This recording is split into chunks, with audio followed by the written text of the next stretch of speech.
Historic indictment, the first sitting New Orleans mayor to be indicted by a federal grand jury today. LaToya Cantrell indicted alongside her former NOPD bodyguard, Jeffrey Vappie. Let's take a look at the charges in this indictment. This is an 18-count indictment.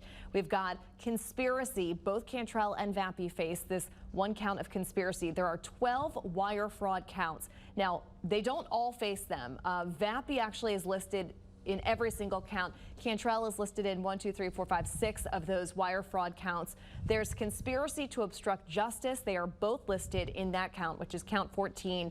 Vappie is listed in count 15, false statements. That is from when he was interviewed, I believe, by the FBI last year, and the FBI alleges that he lied to them about the nature of his relationship with the mayor. Mayor Cantrell is just named solely in count 16, which is an obstruction of justice count. And then Cantrell is listed by herself in count 17 and count 18, which is false declaration before grand jury. As we heard, Joe, she went before a federal grand jury last year.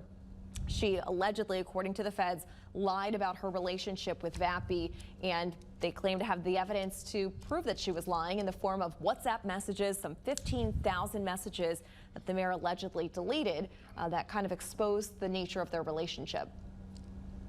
And Joe, can you talk a little bit, when you look at the counts, about perhaps the sentencing that the mayor could face if she goes to trial and is found guilty? Right, and these, first I'll say this, all sentencing guidelines is advisory only to federal judges. They can do what they want to do. But I spoke to a smart lawyer on the phone, Michael Responti, and he tried to figure out a few things for me. The perjury charge puts her on the federal guidelines at a 14, which is right at the borderline of probatable. It's right outside probatable. The 70. So 14 months. Yeah, 14 points. Level 14. Okay. Now, that's before she gets 2 points or 4 points added for a public trust violation. If she pleads, she can get 3 points taken off for acceptance of responsibility. So there's wiggle room. But the $70,000, if it just stays at that number, is at 13. So they're right around, she's right on that borderline right now without any additions or subtractions. And what the point of what I'm saying is, if she possibly, and then you have the you know, other things that can be added. But what I'm saying is, if she would have in the beginning, or when this first started coming to fruition, if she would have taken that opportunity, she could have possibly maybe even not gotten indicted, or maybe kept herself in a position to be probatable. But she took proactive steps, like getting Vappie put back on her detail, like still taking trips, like, and possibly deleting all these messages.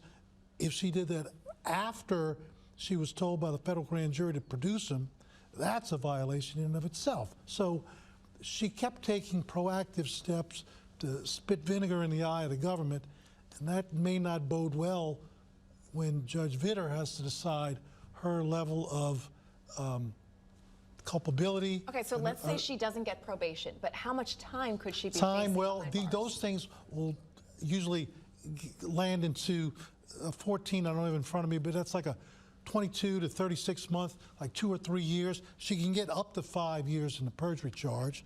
And like I said, the money is, I think it's going to fall in that zone. There are a lot of variables, but clearly she is exposed to jail time. I want to jump into that in a little more detail in a second. But first, Rob Krieger has been looking into a big part of this indictment, which involves WhatsApp messages. Yeah, that's right, John. So we've been going through this indictment over the last hour. It is a multi-page indictment of nearly 40 pages or so. It includes multiple instances of messages between LaToya Cantrell and Vappie on WhatsApp. And this one here, it says, a message from Cantrell says, SF, San Francisco is April 6th through 8th. It officially ends at 4 p.m. on the 8th. Do we return on the 8th and stay at the apartment, or return on the 9th? Vappie says, absolutely. Cantrell says, absolutely on what? Vappie replies, on the going to the apartment after the trip. Oh, I'm sorry, I got it now. We stay and do the Napa Valley like you said, and then Cantrell responds, perfect, with a thumbs up emoji. Now, a little bit further down in the indictment, another message is used as evidence that shows an exchange between Cantrell and Vappie. It says, so from Cantrell, I will have to go to D.C. on Monday. Vappie says, I know. She says, I want to leave on Sunday. Will you be going? Vappie responds, absolutely, if it's possible. He says that someone from her office didn't, or rather hasn't said anything. And Cantrell says, okay, I will make it happen if you say it's okay. Vappie responds, it's definitely okay. She responds with a smiley face emoji and says, I want to leave Sunday and back on Tuesday. Vappie responds, okay. She says that her subordinate has info, and then Vappie says, good, got it. We can go to that next page here. Good, got it. We need this. And Cantrell responds, boy, do we need this. And then a little bit further down in the indictment on September 15th, it claims that Vappie and Cantrell had this exchange on WhatsApp where Vappie writes, hey, baby, I'm going to go to lunch with the guys and come be with you at the end of today's conference. He says, I'm not going on the bus tour. And Cantrell responds, okay, good. Cantrell says, so that means you'll be done around 3:30? He says, meaning we get out earlier. And then Cantrell responds, let me know about where for lunch to make sure I'm out of sight.